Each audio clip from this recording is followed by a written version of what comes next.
the Bob Mills Weather Center, Oklahoma weather expert, Lacey Swope.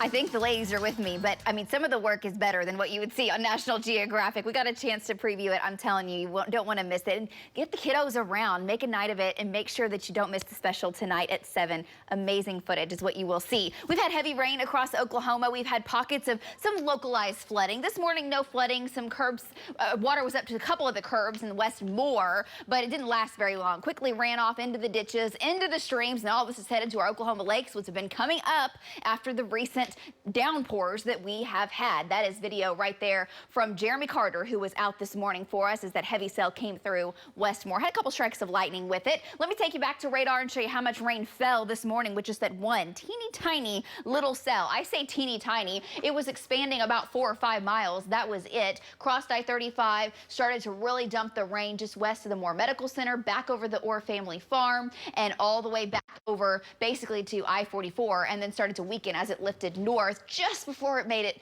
up to Will Rogers World Airport. Maybe a couple sprinkles at the airport with that cell. And this is the 24-hour rainfall. We had numerous storms yesterday. Still very small in nature, but pack a punch with those downpours producing anywhere from 1 to 2 inches of rain. That falls in a short period of time. So if you're driving while that's occurring or just after, you could face some issues. All right, as far as what's going on now across the country, after all the rain blossomed yesterday, it fizzled overnight, and we're starting to get rain popping back up in spots across Oklahoma City. We're mostly dry now. We've had a few sprinkles lingering with that shower just to the south of Will Rogers, but that'll all be gone probably in the next 10 minutes or so. It is 70 degrees, north winds. They are very light. It's very comfortable, 60s, 70s, mid-upper 70s into eastern Oklahoma. They're your live wind gusts, 5 to 10 miles per hour, and they really don't ramp up much more than that through the day. So the Oklahoma wind really stays in check over the next several days. Partly cloudy skies into your afternoon, back to the 80s, and there will be a chance for additional thunderstorms. In the metro, rain chance goes up to about 30%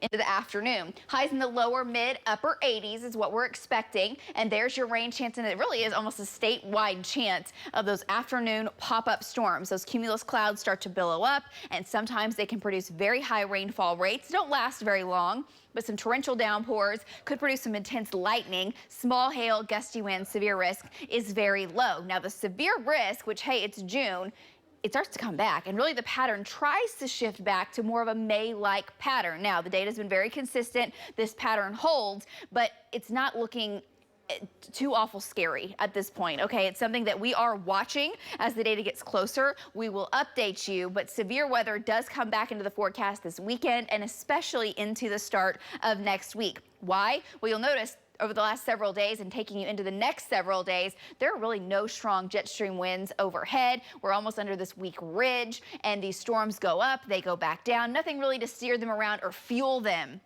Well, that changes into the weekend. That storm off the coast of California does pull in a jet streak around it. Strong winds start to pick up. The jet stream ramps up, especially into your Monday. Will start to increase over the weekend, but especially Monday into Tuesday. And some data suggests that does spark severe weather. If that happens, these storms will be capable of all modes of severe weather, including tornadoes. Still a week away or so, just about a week away before that happens. So we'll keep you updated. That pattern could certainly change as it gets closer. Future Next Gen showing today, no severe weather. We're talking these pop-up showers, these storms that develop, start about 2 o'clock in the afternoon. You really get to going 3, 4, 5, and then start to fall apart into the evening hours. We look quiet overnight, may have some rain and storms in the panhandles. And then for your Wednesday afternoon, a similar forecast, afternoon pop-up storms. So the severe risk, not really there, but between 2 and 7, some small hail, gusty winds, and again, localized flooding. Tonight, we're quiet in the low 60s. Tomorrow, back into the mid-upper 80s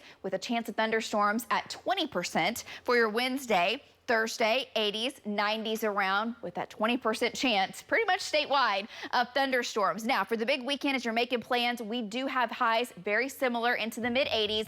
Best rain chance for your weekend will be Saturday, and that looks to be late Saturday into early Sunday. Storm chances bump up to 60%, and we're watching that severe risk as we start next week.